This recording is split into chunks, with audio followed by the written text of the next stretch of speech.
As has been mentioned many times in many rants, it's difficult to play defense, obviously, in both college and professional football now.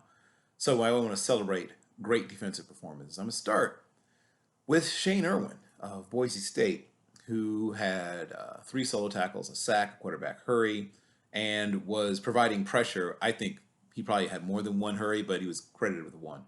Also, Ja'Qurious Conley of UNC had a really good day. Four solo tackles, an assisted tackle, one interception, and a quarterback hurry. He's a person I'm going to be monitoring more. I think he has a chance maybe to make a team as a third safety. Scott Matlack, also of Boise State, three solos, also an assisted tackle, one sack, and a tackle for loss. He looked really good. Kamion Rucker had a really good day as well. Four solo tackles, one assist. Also, he had a couple of tackles for loss, a couple of sacks, and a forced fumble. He had a tremendous day. Okunle Fatukasi is actually a guy I'm looking back towards week two. I meant to shout him out, so this is one of in arrears. I owed you one. So that one's actually for week two. He looked great at Rutgers. He had a really good day at the office as well. In week two, 10 solo tackles and three assists and was just all over the field. I think he also had half a tackle for loss, if memory serves me correctly. University of Texas San Antonio doesn't get mentioned often, but they're mentioned right now. Tremaine Bell, their defensive end, is firmly on my radar now. He had two solo tackles, two assists, two sacks, and another tackle for loss, a forced fumble, and two quarterback hurries. He was, once again, just in the backfield, it seemed like almost every other play. A safety that I'll be watching from this point forward is Tyrell Asian.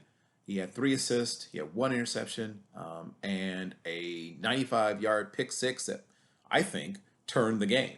So when you affect a game that way, I'm going to make sure I mention you. Northern Colorado, they have a defensive and slash outside linebacker named David Hogue, who 2 weeks in a row actually impressed me, but he made the list this week. Five solo tackles, four assisted tackles, two tackles for loss, a sack, a quarterback hurry. Just looked great.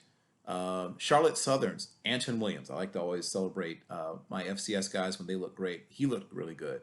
He plays on the interior, so he didn't have huge numbers, but he'd have a couple solo tackles, four assists, and just messed the play up several times where he didn't necessarily get the tackle, but he forced guys to bounce things outside instead of being able to go to their assigned hole.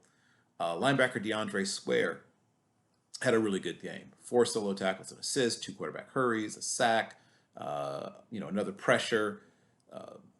I think he probably had more pressures or more, he was he was in there affecting the backfield just seemingly constantly. Eastern Washington, known for offense, but Ty Graham, their linebacker, had a really good game. Seven solo tackles, three assists. He also had a sack and a quarterback hurry. And to me, was the best defensive player I saw in that game on either side of the ball. I mean, for either team.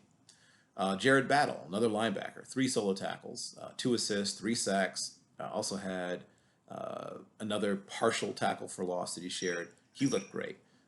Back to Tennessee Chattanooga, go Moccasins. Brandon Dowdell, six solo tackles. He had two assists, three interceptions. That's right. Cornerback, not linebacker, sorry. Cornerback had three interceptions. I'm going to keep watching this kid. I mean, if he keeps doing this, he should fight his way into the Shrine Game, NFLPA, or perhaps even the Senior Bowl. Ty Buck, also Tennessee Chattanooga, really good defense because they have another guy who didn't make the list this year, but so far this year, but will at some point. Devonshire Marshall is probably their best prospect. But Taylor Buck had nine solo tackles, three assists, half a tackle for loss, and a forced fumble, and just looked, terrific out there. Really moved well in space, very instinctive. Here's a guy that I've liked for a long time. First of all, great wrestling background, right? That's always attracts me, a former wrestler. But Malcolm Rodriguez, Oklahoma State, had five solo tackles. He also had three assists, half a tackle for loss, and a forced fumble.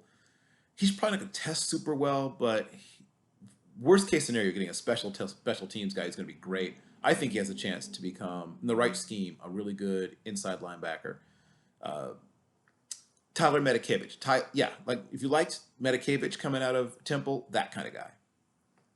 Spur, Enoch Makonzo, really good game.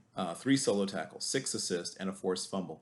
Now, these overhang defenders, these monsters, Spurs, whatever you want to call them, are are specific, to a scheme. So you have to be careful when you're evaluating them. But I think he could play either bulk up and play like as a true linebacker. I think he could even play box safety in certain schemes as well. Teddy Gallagher, right? We have to mention the fighting mullets of the Chanticleers of CCU. Teddy Gallagher is a terrific little player. I say little; he's not that little, but he's a guy that once again he needs to be in the right situation at the next level. But I like him every time I watch him. 5 solo tackles, right? 5 assists. Um, also had wait, hold on. Yeah, also had 2.5 tackles for loss. Just was everywhere, right? So I think he actually had 4 solo tackles, I believe, and then maybe 7 assists actually. But I know he was everywhere. Francis Biemi, I'm guessing at that pronunciation. I'm gonna have to see if I can look it up. But defensive end at Southern Utah, they had no answers for him. And once again, the stats don't really reflect the kind of game he had, but I think he was given credit for 1.5 tackles for loss and 3 solos. But he just seemed to be just wrecking things, just always making it difficult on the offense. One other guy, no, 2 other guys. What I mentioned. Back to Coastal Carolina, I need to mention C.J. Brewer, who I have a soft spot for undersized 3 techniques, and he's one of my favorites this year. 3 solo tackles, 2 assists, and an interception. You heard me right, an interception. He's a really good athlete. I hope he tests really well, so it'll give him a chance. He needs also probably to put on about 12 pounds, but other than size, I can't knock him for anything else. He's active. He knows how to use his hands. He's smart. He sniffs out screens. I'm a fan. And last but not least, linebacker Richard Jabotner. I'm guessing at the or Jabotner, guessing at the pronunciation. I'm gonna dig into that. 4 solo tackles. Also had 3 assists, 2.5 tackles for loss and a sack. Really moved well in space, and a guy that might even, if he puts on weight, be able to play defensive end or 3-4 outside linebacker. Those are my no. Wait, I have a bonus one. I'm going to throw in a special teams guy. I have to make mention of the ludicrous Cade York. At I started calling him Sergeant York because of his accuracy. Cade York has a huge leg, and I mean, I don't know who's going to win the Lou Groza, not Lou Groza. Yeah, Lou Groza. I don't know who's going to win the Lou Groza Award this year, but he should be in the running. He hits 56 yarders with ease. Really impressed me. Those are my defensive and then a bonus special teams superlative.